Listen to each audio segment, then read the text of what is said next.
How's it going, guys? It's Zygon. I wanted to walk you through my new plugin called SingleGrain. We'll go through how it works, different ways to use it, how I use it, different ways to experiment with it, and really find new sounds and use sounds in a unique and creative way. This is SingleGrain. But before you can understand SingleGrain, you kind of have to understand granular synthesis. And so I'll explain a brief overview. If you really want to deep dive, feel free. It's super cool. But we'll start off first. You just have a grain. And so you're going to always be working with samples within granular synthesis because you need to make that grain out of the sample. You will choose a slice of the sample and that will act as your grain. Now you can play multiple grains at once and space them, spread them, distort them, and that's how Granulator works in Ableton. And so that kind of changes the timbre of the sound a little more than I like for my tastes. So I went ahead and developed SingleGrain. What SingleGrain does is a lot of the same functionality on the surface, but when you dive in, it allows you to retain the quality of your sound and while still morphing it in very unique and interesting ways. The first thing you're going to need to do when you open SingleGrain is choose a sample. And so here I have just my sample library. You can drag it in from wherever you would like. I know that this sample loads in quiet. But if we use this norm button down here, that will normalize the sample volume. Now you see it increased our amplitude. That means if we then go back and mess with our amplitude in automation or anything like that, we can always just renormalize. The other thing you're allowed to do is choose. So say I like this particular sound right here. I can put the position there and shorten the length. Let's do this. And so this is a good point to make. You see how it is jumping. If you hold shift, we can get those fine tune adjustments. So we'll fine tune adjustment to maybe there. And now when I click trim, it will trim your sample down to just that size. And so that allows you to really work with samples a lot easier. And that's just in general how you're going to load and shape your sample. Now we're going to get into the meat and potatoes of SingleGrain, the big knobs. First off, we have Attack and Decay. I've mapped this bottom macro to both of them so we can hear it together. As I turn it up,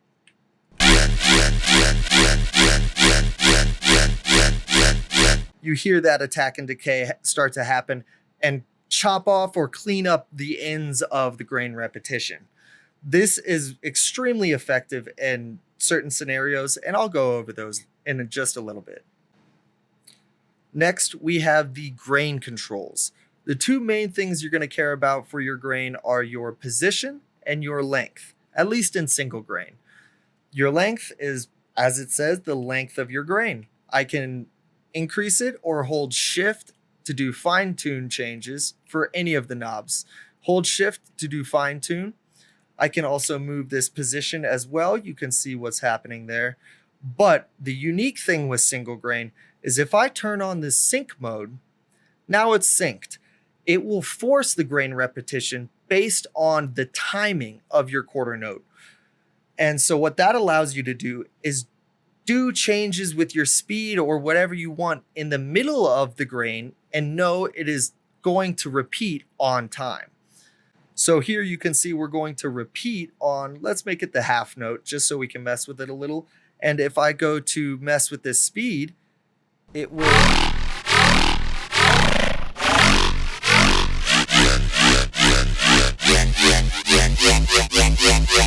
always repeat on the half note, no matter what the speed is doing. Next, we have our shift knob. Now, there's multiple ways to use the shift knob. You can have pitch, frequency, and variations of both. So pitch 1 will only go up 1 semitone, pitch 12, 12, 24, 24. Frequency 500 does 500 hertz, plus and minus. Now, frequency and pitch are different. The pitch algorithm will try to retain the overall pitch when you're shifting by semitones. Frequency will do a flat frequency shift. And so they give both different timbres. So that's frequency 500, 2000, 5000, and then pitch 1, pitch 12. So you can hear there are similarities, but they are not the same. I suggest playing with both of them. Experiment a little. It's all about making fun sounds. For the last big knob, we have amplitude. This is, as it says, the amplitude of the wave. You can see as I move this amplitude, you can see the visual representation of the amplitude on the wave. There is a slight compressor if you go over, so we don't clip at all. But this allows you to handle any artifacts that you might run into. Attack and Decay will handle those grain repetitions, but Amplitude can be automated to cut out artifacts anywhere they might be, or use the Amplitude to help give your sound an extra flow, an extra push. A lot of the cool features that are in SingleGrain came from me just playing around with it and thinking, what would be useful here? How could I do something different to make a cool sound? One of those things is lock position. It lets you handle the reverse in two unique ways. We have lock position on and lock position off. With lock position off, it will start the grain from the end when you're going in reverse. So an example where this is useful is a slowdown like this.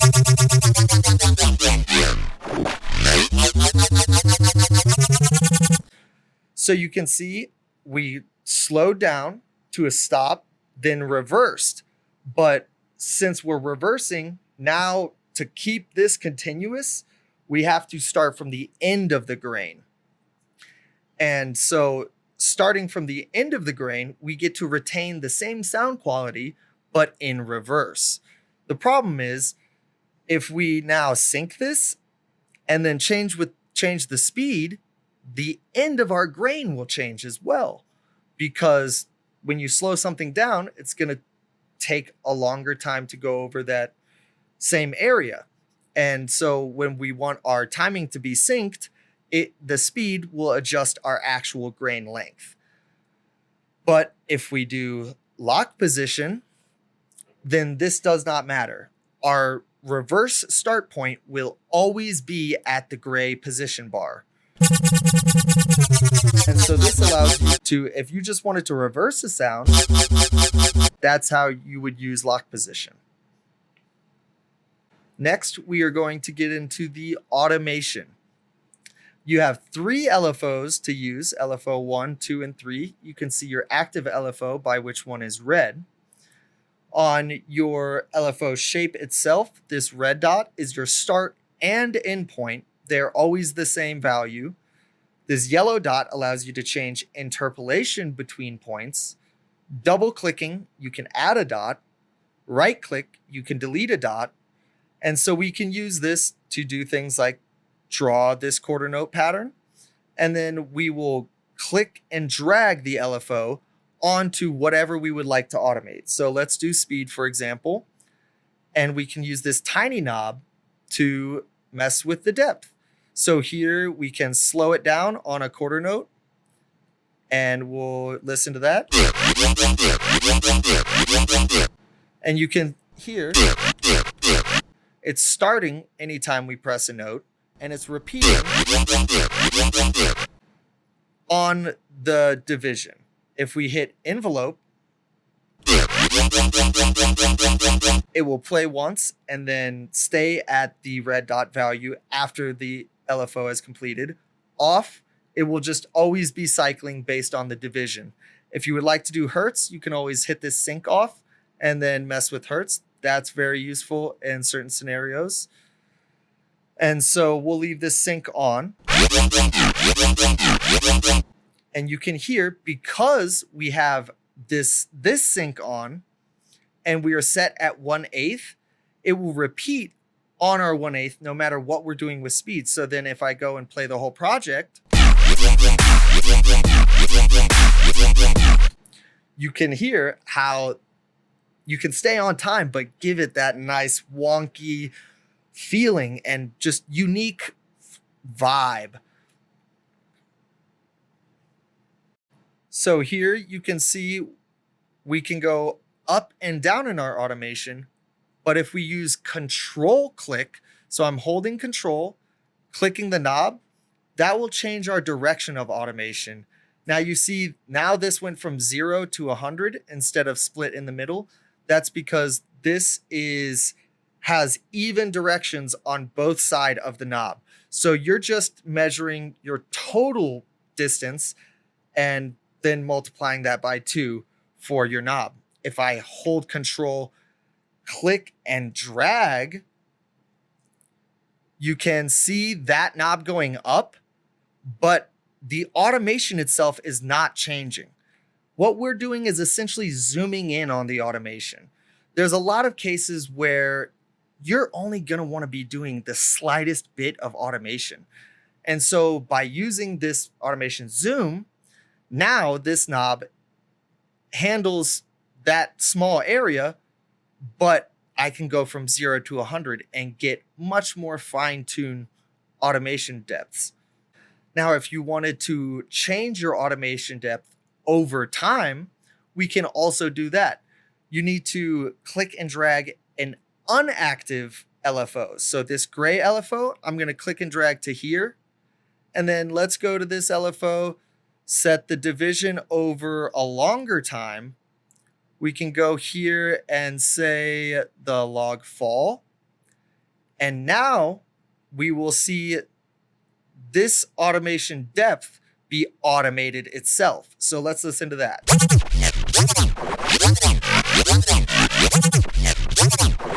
So that's how you can create really evolving sounds. I encourage you to go through a lot of the presets I made, any of the ones labeled Zygon, and you'll be able to find some really unique evolving sounds using that automation depth automation. For our global controls, you have these macros down here at the bottom, but you also have this matrix. What this is showing is just the numbers and sliders for everything that I showed you the hotkeys for on the front. So you can say set LFO 3 as the source, automation depth 50%, and set it to whatever you would like. So say I'll do length, and then you can also automate the depth of this using this depth source. And so if I used LFO 2 on this one as well, it will automate that depth in the same way it did the other one. Here, the fine controls, this is our zoom. Notice when I go down, it does not change, but once the zoom zooms in too far, it will crush that original depth and truncate the value. So if I go super low and then go back up, we've now lost our automation. It's just a thing to consider. For the sample, LFO shape, and preset, you can save all three. So if I wanted to save the LFO shape, I can save it there. And when you save it, you will see it in down here in user stuff, and you'll be able to find it and load it in just like any other LFO shape. For a sample, if you drag a sample in, so say I drag this sample in and click Save Sample, now this will open up the Explorer to allow you to save wherever you would like. If I hit Save here, same thing for the preset. You can hit Init to just get an initial preset. Just delete everything. It will keep the sample, but reset all the knobs and automation. So we're going to do something fun where we will set this to maybe a half. We'll set this to, we'll automate the speed. Now we're going to go over the record button. This allows you to arm the recording and record the plugin output back in as the sample. So here I have this speed automated. If I just hit the note press, now we can either save the samples or replace current sample. We'll replace it, and this can be a rabbit hole because you can do it again.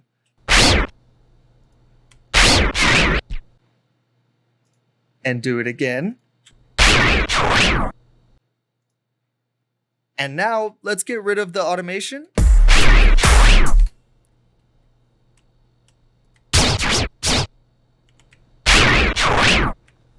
Just some fun, weird sounds.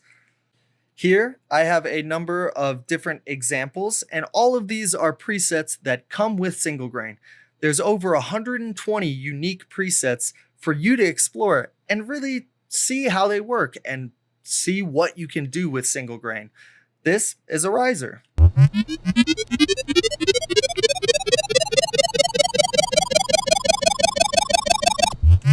Pretty simple, but if we hit this invert now, it's a downlifter. Using a combination of speed and length controls can really help bring some character to your risers. Here is a perfect example.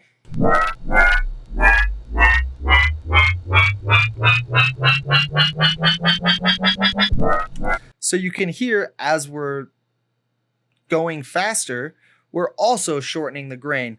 So that combination of the speeding up and the grain shortening helps give that rising energy. This one's for all my rhythm fans out there. Like I was saying earlier, the sync allows you to stay on time, but use that speed control. This is an example.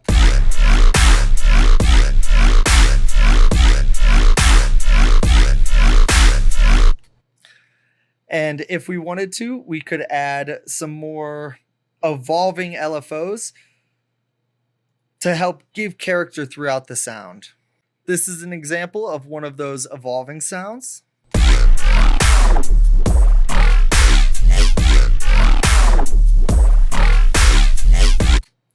And so you can hear we still have our quarter note speed happening, but we also have this evolving LFO. This is an example of using the lock position.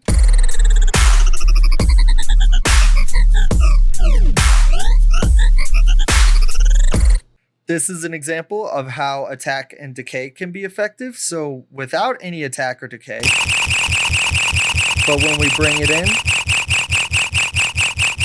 helps really clean up the sound. This is an example of one of the other unique SingleGrain benefits.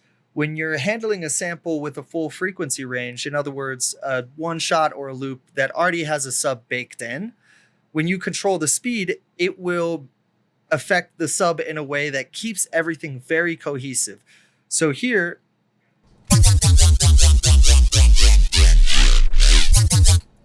you can hear as that sample is being slowed down, the sub is starting to lower as well. So we keep that cohesive vibe. You're also able to do these controls on subs themselves. Here you can see I synced the length so we stay on time, but since I'm changing the speed, you can see the grain change, the grain visual part changing. This doesn't matter. It'll still repeat on the synced time. But what this allows you to do is that speed control and give your sub an extra flow. Now, one idea I had, but I don't have the experience to implement correctly, is scratching.